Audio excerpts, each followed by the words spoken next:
issued a severe thunderstorm warning for southeastern Woodford County, northwestern McLean County, until 8 p.m.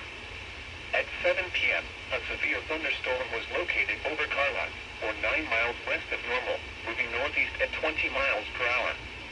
Expected hazards include 60 miles per hour with gusts and quarter-size hail. This is a radar-indicated threat. The following impacts are expected. Hail damage to vehicles is expected. Expect wind damage to roofs, siding, and trees. This severe thunderstorm will be near Carlock and Congerville around 7:05 p.m. Other locations in the path of a severe thunderstorm include El Paso. This includes the following highways: Interstate 39 between mile markers 3 and 21. Interstate 55 between mile markers 178 and 179. Interstate 74 between mile markers 150